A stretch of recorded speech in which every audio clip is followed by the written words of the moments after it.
कब्र के अंदर से आवाज़ें आ रही हैं जी, मैं ज़िंदा हूँ। लोग कान लगा लगा कर सुन रहे हैं कि आवाज़ें आ रही हैं जी। यहाँ पर हैं कि हमारी वालदा रोज़ हमारे ख्वाब में आ रही हैं कि मुझे निकालो, मैं ज़िंदा हूँ। यहाँ पर न्योले और सांप वगैरह हैं। थोड़ी देर में उसका कफन हिलने लगा।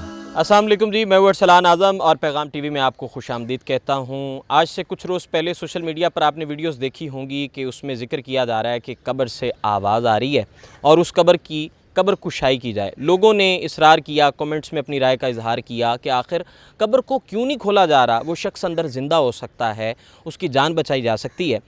मेरे साथ जो है एडमंड बशीर साहब मौजूद हैं। लाहौर का सबसे बड़ा कब्रस्तान है, इसके ये इंचार्ज हैं।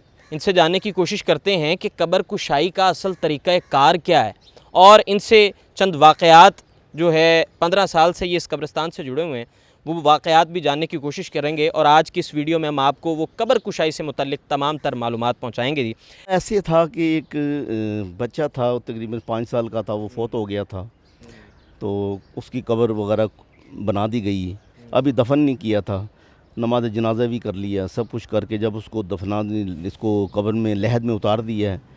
छोटा बच्चा था, कफन में पहनाया था, 5 साल का बच्चा था। तो थोड़ी देर में उसका कफन हिलने लगा पाँव की तरफ से। उसने कहा कोई न्योला घुस गया यार, देखो इसकी कफन में कौन घुस गया है। तो थोड़ी देर बाद उसने कहा यार देखो, उसने गौर से देखा तो उसका जुम्बस ज़्यादा होनी शुरू हो गई, पैरों की ज़्यादा हो गई। उसका बाप जौन सा था वो फ़ौरन कब्र में नहीं उतरा है। छोटी सी कब्र थी बच्चे की। तो उसने कफन जब उतारा तो बच्चा उसकी तरफ देख रहा था, आँखें खोल कर देख रहा था। अभी उसको दफन नहीं किया था, यानी कि लिटाया था अभी। तो उसने फ़ौरन उसको उठाया, सीने से लगाया और वो भागता हुआ अस्पताल ले गया और वहाँ जाकर उसको ड्रिप शिप लगाई। वो स्टेबल हो गया बच्चा, वो अभी तक हयात है, अभी तक ज़िंदा है अभी तक। ऐसे ही एक केस था मेरे पास। यहाँ पर है कि हमारी वालदा रोज़ हमारे ख्वाब में आ रही हैं, मुझे निकालो, मैं ज़िंदा हूँ। तो वो 3 भाई थे, उनके वालिद भी आ गए। मैंने उनको जो बताया तरीक़ेकार, मैंने कहा जी आप पहले वहाँ चले जाएँ। वो फिर अदालत में गए, अदालत वकील किया, वहाँ से वो ऑर्डर ले आए मुतलका पुलिस को बुलाकर। तो मैंने कहा सिर्फ आपको सिर्फ दिखाना है जो मुझे ऑर्डर मिला है कोर्ट की तरफ से, सिर्फ दिखाना है। उस हमने आपको कोई उसको करीब नहीं जाने देना, ना उसको निकालने देना है आपको।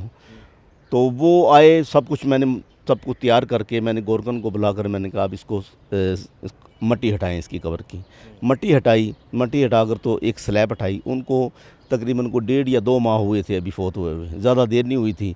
और वो रोज़ हम मेरे पास आ रहे थे और घर में शोर डाला हुआ था कि हमारी माँ ज़िंदा है, वो जी शोर डाल रही है। तो वो स्लैब उठाकर दिखाया तो अल्लाह का मौज़ा ये है कि उस बॉडी को कुछ नहीं हुआ था, वो ऐसी सोई हुई थी। क्योंकि इंसान जौन सा है ना, जब सोता है ना तो ये आर्जी मौत होती है, और जब मरता है तो लंबी नींद हो जाती है। तो वो लंबी नींद सोई हुई थी। मैंने कहा देख लें आपकी वालदा उस किस हालत में है, अब आप आवाज़ भी दे लें उसको। तो ये मैंने 5 मिनट उनको दिखाया। दिखाने के बाद मैंने कहा मुतमईन है। तो पूरे चारों भाइयों को, उनके वालिद को, और किसी को आगे नहीं आने दिया क्योंकि औरत का मामला था। तो बाकी हमने उसको फिर पीछे सबको करके फ़ौरन मैंने स्लैब बंद की, मट्टी डाली, उसको उसी वक्त लिपाई करवा दी। उसके बाद मैंने उनको ऑर्डर कह दिया, मैंने कहा दोबारा खोलने की ज़रूरत ना करना, नहीं तो आप पर FIR दर्ज हो जाएगी। ये तो आप कोर्ट ऑर्डर लाए तो मैंने इसे खुलवा दी है, तो दोबारा आपने खुद खोलने की कोशिश की तो समझो आप जुर्म करेंगे।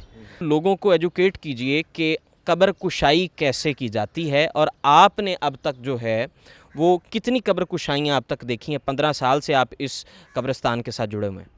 देखिए कब्र कुशाई तो जो बेशुमार देखी हैं, ख़ासकर जो अननोन पर्सन आ जाते थे, कोई कत्ल होकर आ गया, कोई एक्सीडेंट से आ गया, अननोन आ जाते थे। जब उनके वारसाने मिल जाते थे वो फिर मेरे पास आते थे कि हमने अपनी कब्र कुशाई को देखनी है, या किसी का DNA टेस्ट आ गया, या कोई कत्ल हो गया उसकी FIR दर्ज है, उसको दोबारा पोस्टमार्टम करना है, तो उसके लिए कब्र कुशाई फिर इजाज़त लेनी पड़ती है। ये ऐसे नहीं है कि आप गवर्नमेंट के पास आ गए हैं कब्र कुशाई कर दो जी, खोल दो इसको, ऐसे नहीं है। ये आपने सीधा पहले जाना है मजिस्ट्रेट के पास, कचहरी में, वहाँ से आपने बाकायदा दरख्वास्त देकर उससे परमिशन लेनी है। वो फिर एक रिटन में लिखेगा, एक ऑर्डर देगा। फिर मुतलका पुलिस, जो मुतलका थाना लगता है, उसको इन्फॉर्म करना है। फिर पुलिस वो मौके पर मौजूद होगी, हम भी मौजूद होंगे, वारसाने मौजूद होंगे, उनकी मौजूदगी में ही कब्र को कुशाई की जाएगी, कब्र खोली जाएगी, जिस कॉज के लिए भी हो। जैसे कोई किसी का डीएनए टेस्ट है, किसी का पोस्टमार्टम है, या वैसी को उसको देखना चाहता है। जैसे आजकल वो सोशल मीडिया पे बहुत है कि जी कब्र से, अब मैंने खुद देखा था सोशल मीडिया पर कि कब्र के अंदर से आवाज़ें आ रही हैं जी, मैं ज़िंदा हूँ, लोग कान लगा लगा कर उसको सुन रहे हैं कि आवाज़ें आ रही हैं जी। ऐसी कोई बात नहीं है। देखें, जो आदमी एक दफ़ा मर गया है वो मर गया है। अब आप देखें कब्र के अंदर ज़िंदा बंदे को दफन कर दें, आप ज़िंदा बंदे को दफन करके स्लैब पे रख दें, ऊपर से मिट्टी डाल दें और उसको सिर्फ 1 घंटे का टाइम दे दें ज़िंदा बंदे को, तो वो उसके बाद वो ज़िंदा नहीं रहेगा, उसको कोई ऑक्सीजन नहीं मिलेगी, वो उसी वक्त मर जाएगा। ये वैसी खाम ख्याली है लोगों की कि वो ज़िंदा है। बशीर साहब 15 साल इस जगह पे गुजारे हैं आपने, तो कभी जो है खौफ या कोई इस तरह की अलामत कभी ऐसा नहीं कभी हुआ, या कभी कोई इस तरह की कैफियत आ रही है? ये कब्रिस्तान में खौफ की बात ही नहीं है। लोग कहते हैं कि जी खौफ और बड़ा जो है ना, इस चीज़ को वो सोचा जाता है। हाँ, सोचते हैं, लोग करते हैं। जैसे कोरोना के दिनों में तो लोग, उनके बेटे, उनके दूसरे लवाहिकीन उनके करीब नहीं जा रहे थे और यानी कि नमाज जनाजा पढ़ कर तो पीछे हट रहे थे वो। तो वो डर रहे थे कि कहीं ये डिजीज़ हमें ना लग जाए। बट सेफ्टी प्रिकॉशन करना चाहिए वो, मगर इतना भी नहीं है कि अपने लवाहिकीन की आप नमाज जनाजा भी ना पढ़ें और वो दूर दूर भागें और निराने के लिए भी पास ना जाएं। ठीक है, ये ऐसे कई वाक़ये हमारे पास हुए हैं। तो हमारे गोरकों ने अल्हम्दुलिल्लाह जिस हालत में भी हैं उनको दफन किया और ना किसी को कोरोना हुआ, ना कुछ हुआ अल्लाह की तरफ से। अच्छा, आखिर में आपने इस कब्रिस्तान में बहुत कुछ देखा होगा, बड़े कुछ जानवर मुख्तलिफ़ किस्म के, कभी कुछ जानवर दिखने को आए, मिले या कभी? नहीं, यहाँ पर देखिए, यहाँ पर न्योले और सांप वगैरह हैं यहाँ पर। हाँ जी। बहुत शुक्रिया, बशीर साहब हमारे साथ मौजूद थे।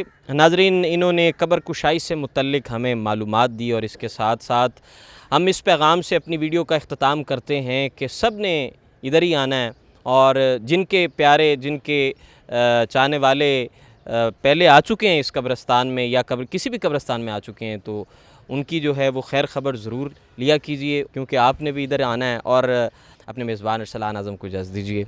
अल्लाह ने के बाद।